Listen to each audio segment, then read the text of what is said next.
I want to restart. You gotta cut out those Can you eat my fight? See, this is why I didn't want you listening to me, because I'm gonna have to go through multiple takes of repeating the same thing. This is why I don't do it when you're... Adam!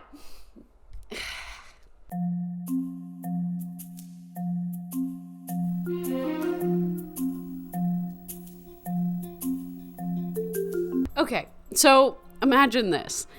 I'm doing research for my Unusual Tornadoes vid, and it involved a lot of digging through a bunch of, various recorded tornadoes in history. And as I'm doing this research, my Silicon Valley tech brother decides to call me and says, "Why don't you just ask ChatGPT?" And, as much as I hate to do that, I am a 21st century woman. I decided to ask the Wireback, give me a list of tornadoes that have been found in unusual places. And, it word vomits a ton of information at me, and I'm left to my devices to kind of sift through it and find, what I think is interesting. And as I'm sifting through it, I see something that really sticks out to me. 2022 Phoenix, Arizona tornado. Now, no way. Absolutely no way. There's no way. I mean, the Southwest United States barely sees any tornadoes as it is. It's definitely outside of that tornado perimeter for 90% of the time, even if it does see a sprinkling of things here and there. Phoenix, Arizona is a major metropolitan area.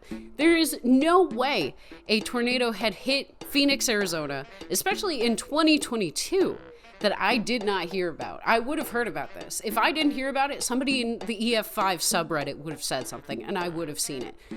Using detective skills of clicking a link that ChatGPT provided to me as source material led me to a website that I am now 3 months in, a complete rabbit hole that I have sucked myself into. And this website is called the Hypothetical Tornadoes Wiki.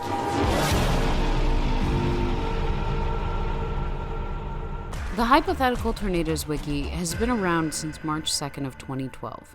Founded by user MaxForce1, also known as Ruby, she and roughly 40 others have been creating and editing these faux tornadoes. But it seems like Ruby has stepped down from being top dog, and the new head of Hypothetical Tornadoes is a user named SPC Blackford County 995 Maine, otherwise known as Moxie, otherwise known as Blackford, at least as of December 30th, 2022. She's also the head of the Hypothetical Cities and Countries wiki page since September 2020. The website is a collection of essentially tornado fanfiction, a place where you can create and document fictional tornadoes in an organized format with little to no restriction. Now, when I first found this wiki, I was a little mad.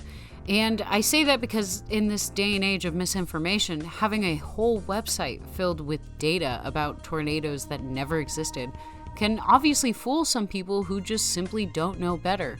Or in my case, dumb AI search engines that see this website and just take it as fact, feeding it to other people as actual information, when it's obviously not.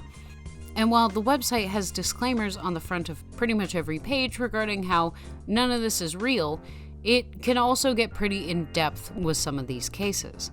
For instance, large casualty tolls are commonplace on a lot of these faux tornadoes, which can be pretty insensitive to those who go through real tornadoes and have lost loved ones.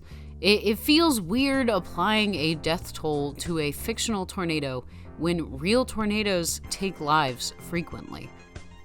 But as I've scoured this wiki and read through so many of these hypothetical tornadoes, I've kind of grown to enjoy the creativity that's being put into these weird alternate reality weather events. And while some are very serious and sometimes touch upon political and social issues within its narratives, there are also extremely silly and goofy tornadoes that keep the wiki very lighthearted and fun. You can really tell that some of these editors are passionate about weather and have a lot of fun making these imaginary storms. Dates of these tornadoes can range all the way from the year 1272 to 2904. Authors will make images of these tornadoes, SPC outlook maps, and sometimes even faux emergency alerts. Although some of these posts are labeled as works in progress, many are projects that haven't been touched in years, left abandoned in this sea of fictional content.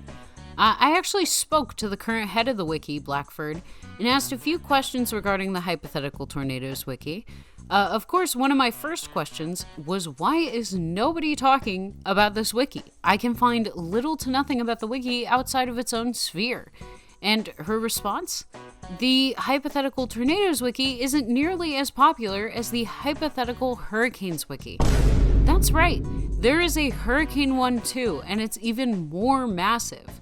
While Hypothetical Tornadoes has over 2,000 pages, Hypothetical Hurricanes has over 17,000 pages and an even bigger community of around 108 active users.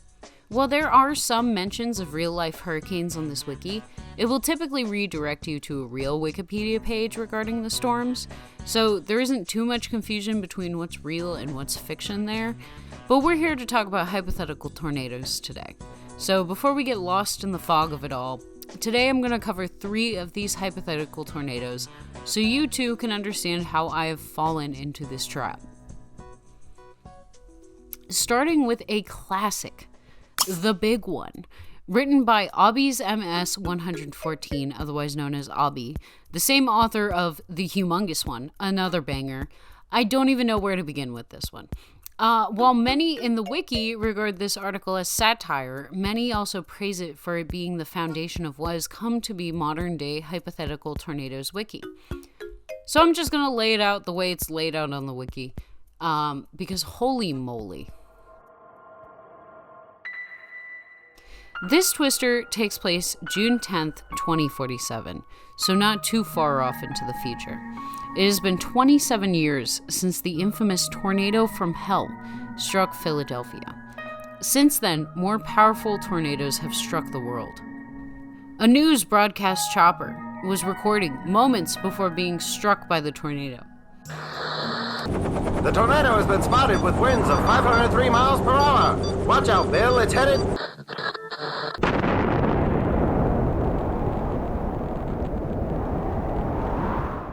But this one is nothing like we have ever seen. For on June 10th, 2047, the big one started to form. Nothing big though, just a small supercell over Illinois. But as it passed, it got stronger. So strong that it was as big as Alaska. And then it happened. The big one spawned down in Washington, D.C. Luckily, the president was evacuated just in time. It touched the ground, starting as an EF1, but in under 15 minutes, it grew to 5.2 miles wide. It also reached winds of 1,200 miles per hour. It totaled DC in under 30 minutes. It later reached its highest wind speeds of 1,528 miles per hour. The world watched in horror as it totaled DC, killing all the residents except for the president. After this, the tornado proceeded to head out into open waters, becoming a waterspout. It was headed for the UK. The Queen of England and the Prime Minister issued a state of emergency and ordered every UK citizen to evacuate. Meanwhile, the tornado started growing to about 327.82 miles wide. I'm going to interrupt this here. Not to say this is the wildest part about all of this, but something to point out is that canonically, it took this tornado 10 days to cross the Atlantic Ocean to the UK, going roughly over 1,500 miles per hour. While tornadoes aren't super affected by being over water rather than land, the storm will generally weaken over colder waters. And I mean, I guess the Atlantic could be warm enough in June to maintain this monster, but all the way across, not to mention peak wind speeds of over 1,500 miles per hour? Okay, so for context, the fastest recorded tornado we have currently is estimated at roughly above 300 miles per hour. This is 5 times that. This would be far beyond anything physically possible on Earth. It wouldn't even behave like a tornado anymore. It would resemble a localized atmospheric catastrophe. No atmospheric process on Earth can generate or sustain winds anywhere near that speed. The pressure gradients required would exceed what air can physically support. Wind would be supersonic, reaching closer to weapons scale physics rather than any meteorological scale. No amount of engineering could withstand this. Structures wouldn't just collapse, they'd be shredded and aerosolized. The sound of it from miles away would be deafening. But being closer isn't much better, as the insane air pressure drop alone for this kind of event could cause ears, sinuses, and organs to fail instantly. If you haven't already been skewered by the launching debris that's moving at lethal ballistic speeds. It's practically a nuke, or, well, I would argue the big one is worse than a nuke, because, the only real difference here is there's no radioactive fallout after the big one, comparatively to, like, a nuke, but the big one lasts longer than a nuke would last. But I digress. June 20th, 2047. The big one strikes the UK. Only 10 million out of 66 million people in the UK were killed instantly. The world watched in terror as it flipped the UK over. Then it passed through Russia and destroyed it also. Then Africa and all of Europe was destroyed until it stopped. It stopped in the middle of South America. Meanwhile, the USA made a plan called Eternal Light, a plan to send a barrage of nuclear-tipped missiles into the tornado to destroy it. The plan was executed July 4th, 2048. A barrage of nukes were yeeted into the tornado, and the nukes activated, and the tornado exploded. All the tornado clouds were destroyed completely, and it went down to an EF0. Hours later, it was gone forever. And here we have the president's speech addressing the aftermath on Independence Day a year later. My fellow Americans, we gather here today to celebrate the end of a 1-year-long terror. We have succeeded in destroying the tornado for good, but it came with a heavy price. Over the year, 5 billion were killed. We will remember these people in our hearts, souls, and dreams. I say to you that on this day, 4th of July, we freed the world from terror.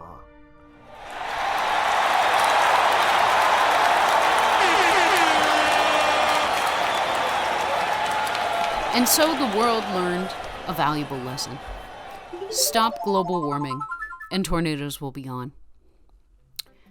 Okay, so, theoretically, I could go through all of this and, nitpick the oddities, but honestly, I kind of want to just go with the whimsy here. You ever read something that's just so absurd that you can't help but cheer it on? It's tragic that this hasn't been made into the next Sharknado yet. There is so much potential here. Consider me a fan of the big one. I'd wear a t-shirt with this bad boy on it. God bless America. God bless America, and God bless the big one.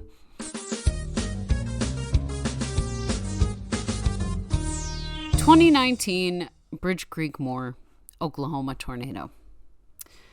Moore, Oklahoma is the tornado destination, unfortunately, and not just from some long-standing curse. It's a mix of geographic and atmospheric factors that make this location prime real estate for tornadic activity. Moore saw massive destructive tornadoes in 2013 and 1999, but I'm not talking about those here today. I'm talking about the hypothetical Bridge Creek Moore tornado that takes place in 2019. Written by Hitman Agent 48, it seems he's no longer active on the wiki, but was very active at one point in time, having a former leadership status according to his biography. Now, I chose to review this tornado because having large tornadoes at this location in the country is not uncommon. So, theoretically, as crazy as this fictional tornado may sound, it's not entirely implausible. But something to consider is this user had many different hypothetical tornadoes posted, so there are references to other fictional tornadoes in this. So if these reminders haven't been more than enough so far, none of these tornadoes are real. None of this is real. I just want to reemphasize that before I, dive back deep into this again. None of this is real. The 2019 Bridge Creek Moore, Oklahoma tornado was a catastrophic and violent EF5 rated tornado, which impacted Oklahoma City and surrounding suburbs in the evening of Sunday, June 16, 2019. On a 76.89-mile path, 158 fatalities occurred, along with over 12,000 injuries, and $6.8 billion in damage was done. In the morning of Sunday, June 16, 2019, the National Weather Service in Norman issued a warning for Oklahoma City and surrounding areas. At 4:58 p.m. CDT, 3 cells popped up on radar before becoming one organized storm. At 5:35 p.m. CDT, a funnel cloud touched the ground miles southwest of El Reno. Quickly, the tornado became an EF2. The EF2 traveled a couple miles before hitting a barn, causing serious damage. When the tornado hit the city of Mustang, it had recorded wind speeds of 160 miles per hour. The now EF4 demolished 7 mobile homes, killing 9. As the tornado kept moving along, it hit the outskirts of Moore with an EF4 damage, being recorded at 3 separate homes. The EF4 then tracked right near Norman before heading towards Bridge Creek. The now EF5 gained peak intensity right in Bridge Creek limits. The now highly intense EF5 completely swept Bridge Creek High School off of its foundation, causing EF5 damage. At the same moment, local Doppler radar recorded wind speeds, third behind 2018 Oklahoma City tornado, the 2025 Harrisonburg-Reading Philadelphia tornado, and beating out the deadly 1999 Bridge Creek Moore tornado in wind speeds. As the EF5 then crossed Interstate 35, 5 cars were hit, killing 7 people. The tornado then tracked back towards Moore in Oklahoma City. Plaza Towers Elementary was hit head-on and completely demolished. The EF5 briefly weakened to an EF4. The EF4 badly damaged 6 houses just south of Plaza Towers, killing 11. With the tornado moving on, at 7:03 p.m. CDT, the tornado hit Lyons Estates, completely sweeping the building off of its foundation, killing 124 people. As the tornado kept on tracking, it struck another house, killing another 7. The tornado then hit 3 apartment buildings, injuring 6,708 people. With the tornado weakening, the now EF3 ripped a roof off a house and injuring another 12. The tornado then tracked back towards El Reno before dissipating at 7:57 p.m. CDT. In all, the Bridge Creek tornado left 158 people dead, 12,000 plus injured, and $2.6 billion in damages. Many surveyors have stated that this tornado is one of the most violent tornadoes ever. The path reached 76.89 miles long and 2.7 miles wide, the second largest tornado ever behind the 2018 Smithville, Mississippi tornado. This tornado, to this day, is the second most powerful tornado in Oklahoma state history, behind the 2018 Oklahoma City tornado, which had recorded wind speeds of 367 miles per hour. Now, places like Moore, Bridge Creek, and El Reno have all seen devastating tornadoes in recent history. So while another mammoth like this wouldn't be impossible, it's not something I'd hope for, And I mean, I don't think the author hopes for that either, but somehow it feels detached and insensitive in its depiction of the tornado hitting places such as the high school and elementary school or various residential structures. And while I'm all here for doomsday level fictional tornadoes, it's hypothetical tornadoes like these that kind of leave me with a mild sense of discomfort. Tornadoes are very much real and tear apart real people's lives frequently. Most of the context provided for this event seems to center around the lives affected, yet still somehow narrows them down to statistics. Ultimately, I'm not a big fan of this kind of hypothetical tornado, but I feel it's a good example of how some of these articles can kind of come across as tone deaf in the wake of real-world tragedies.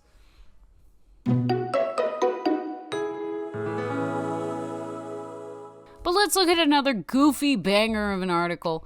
The Sky is Falling, Fort Mill, South Carolina tornado. This one was written by Spinozilla Aegypticus.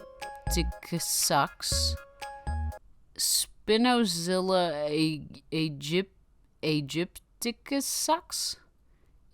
Aegypticus, and takes place on Earth in the year of 2038. Try not to get whiplash from this one, but something to keep in mind to avoid confusion.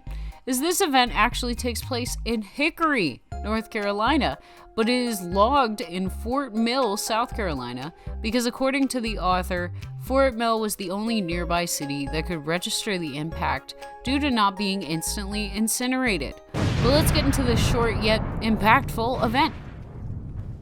Scientists spot a 9-mile wide asteroid. It is likely it will impact the Earth, but scientists do not predict where exactly it will impact. Unfortunately, it impacts a growing supercell above Hickory. This causes the supercell to gain insane wind speed and power, causing it to become a global storm like one of the hyper-hurricanes on Jupiter or Neptune. Fragments from the asteroid cause said tornado, firestorms, aerosols generated on impact. Earthquakes were caused by the tornado's brute winds, and multiple sonic booms were created from the air of the tornado, breaking the sound barrier repeatedly. The storm uprooted trees globally with no resistance. The trees themselves then grinded down to literal dust from the wind speed. The wind speed also produced massive firestorms, washing across the globe and causing anything not uprooted and sucked away to be boiled alive. The atmosphere's peak temperature during the storm was a whopping 700 degrees Celsius, hotter than even Venus's atmosphere. Almost everyone died from the initial storm, which later dissipated, although almost no life remained. This storm caused a mass extinction, wiping out 92% of all life on the planet. The atmosphere stayed high in temperatures for roughly 2 months after the impact. The tornado dissipated after all continents experienced forest fires and most buildings had been flattened across the globe. Most of humanity is dead, with over 7 billion people perishing and only 72 million surviving. So I feel like I need a breather after the amount of stuff in that. But for starters, an asteroid impact would completely dissipate a supercell. Not like weaken it, not strengthen it, but completely destroying the atmospheric structure that allows it to exist in the first place. As large and as powerful as supercell thunderstorms appear, in truth, they're sustained by a very delicate balance of updrafts, downdrafts, wind shear, and pressure gradients. A multitude of environmental factors are in play in the creation of these monsters that progresses over a very long period of time. Asteroids are small, fast, full of energy, and will throw literally everything off in a supercell in a matter of seconds. The concept of an asteroid making it a stronger storm is just impossible.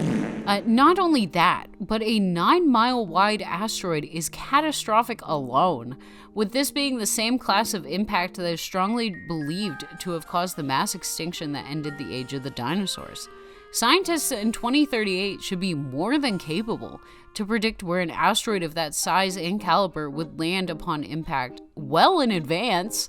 I'm not even going to bother with the earthquakes caused by tornadic winds or peak temperatures of 700 degrees Celsius. And I guess to translate for us dumb Americans, that's 1,292 degrees Fahrenheit. Absurd. I'm just gonna leave it at that. It's just absurd. So that's all I have for you today. We've dove into the wild world of hypothetical tornadoes here with a few examples. And I hope you've enjoyed indulging in this fantasy with me. I've definitely been indulging in a lot of these. The junk food of meteorology entertainment, in my opinion. The absolute junk food. And I'm all here for it. I initially only planned on making one video covering this. But unfortunately, I think I might have, works on the next one already, because I found one hypothetical, not real tornado in particular, that I find incredibly entertaining, and I was gonna put it into this video, but I think it deserves a video of its own. So look forward to that. You'll be seeing it in the near future, I promise. Like, subscribe, follow.